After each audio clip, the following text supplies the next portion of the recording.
Hey, Shalom, Akim, Shalom. First and foremost, I want to give all praises and glory and honor that's due to Yahweh, Ba'ashim Yahweh Shai, Ba'ashim Rakakbadash. I'd like to give double honor to the apostles and elders of Great Millstone. Blessings and salutations to the hopeful elect. Noise in this gospel abroad, lifting up the standard of Yahweh, Ba'ashim Yahweh Shai, wherever they may be. This is just an open forum in transit. I didn't really have anything to speak on, for real. As the Spirit didn't really give me a topic this morning. But you know, sometimes you just got to turn on the camera and you know, go to work.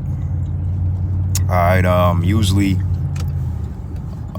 instances like this, you know, you just follow the Spirit, because the Spirit give you something to speak about. You know, like, this is not our rest. Clearly this is not our rest.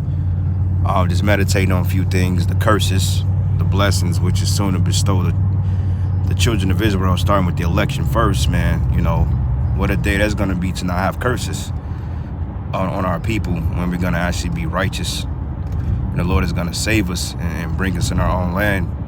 Because there's one precept I was reading yesterday which proved that the JOO is not the people.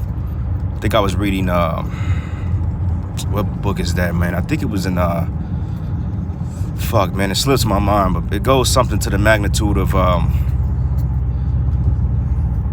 how strangers devour our land.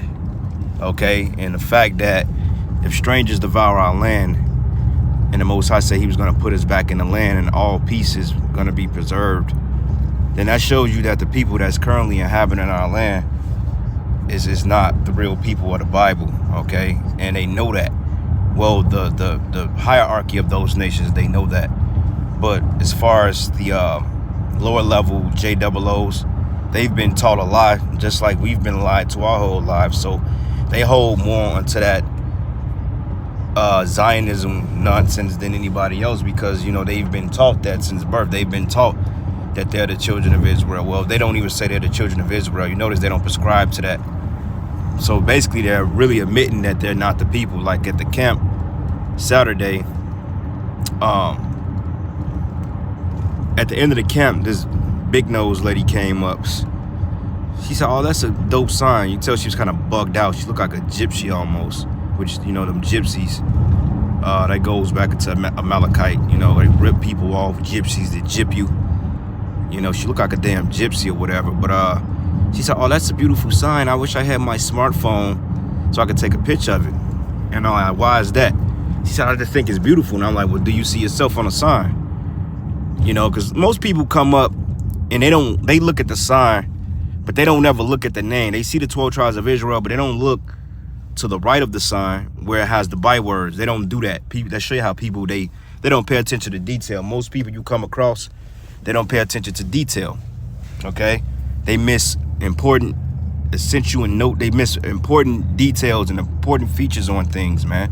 People do not pay attention to detail for shit, because most people that come up, they look at Judah, Benjamin, Levi, you know what I'm saying, Simeon, Naphtali, Gad, Reuben, Issachar, Manasseh, Ephraim, okay, Asher, Reuben. They look at all the 12 tribes, but they don't ever look at the bywords, the Negroes, so-called Haitians, so-called Jamaicans, okay, so-called Mexicans, so-called Puerto Ricans, so-called Cubans, so-called Brazilians, Uruguayan to Chileans to Uruguay. They don't ever look at the other side of the sign.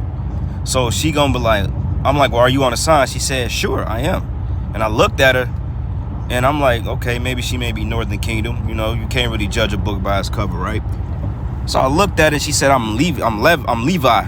She said, "I'm Levi." And I mean, she said it right. And I looked at her, I said, "Are you Haitian?" She said, "I'm Levi." I said, "Are you Haitian?" She said, "No." I said, "Well, how the hell are you a Levite then?" You know, I'm like, it don't make any sense unless you know, you're what you call an Israelite foreigner. Okay, an Israelite that don't, you know, an Israelite looking like the other nations, because we don't say confusion of face anymore. That goes into us being under the curses and our heritage and being in this lost state of mind. We don't say confusion of face. We say Israelite foreigners. All right. But basically, she said she's Levi, and I looked at her, I said, "Nah, you're a Amalekite." And then when I got to breaking it down to her, she kind of had to walk off. You know, and I said that, nah, that the bill don't fit your people in the land of Israel. I said, nah, that's not your people. She had to walk off. She's like, okay, have a good day. You know, because the scriptures say the wicked flee when no man pursue it, and the righteous is as bold as a lion. So she had to get the hell up out of there, which good. To get your ass down the street, man. You know, it's one thing that you come up and you claim who the hell we are, but then when we try to contend for the faith, like it tells you in Jude 1 and 3, honestly contend for the faith, you don't want to contend for the faith, man. Okay, you want to run. You know, you just want to hide behind some goddamn philosophy or some damn some doctrine that you've been taught as a child. Okay, you don't hide behind. You see, you people, you don't hide behind facts and facts and proof, man. We go behind proof and facts and faith. Okay, you people don't have neither. Okay, you don't have facts, you don't have proof, you don't have faith, you don't have nothing. You just got basically what somebody told you. They couldn't prove that it was the people if they wanted to, man. So she got the hell on down the street. Now, you do have a lot of Haitians that look like Northern Kingdom. I know of a few. I mean, I'm a Levite, you know. I don't look like a white boy, none of that. But, you know, I know a few Haitians, man, that look like, you know, they got Edomite mothers and Haitian fathers. You may think they was Gad or some shit, or Manasseh or something, you know, or Simeon. Okay, because of the dynamics of the mixing and so forth. But no, they Israelites, man. You know, like Blake Griffin, prime example, my man Blake Griffin, right? Blake Griffin is a Levite. Now, he has a son by an Edomite woman. His son, blonde hair, blue eye. Boy looked like Leonardo DiCaprio almost, man. Looked like a pure white boy, which Leo is a Jake. You know, I really believe Leo is a Jake. But, you know, he looked like a so-called white boy, man.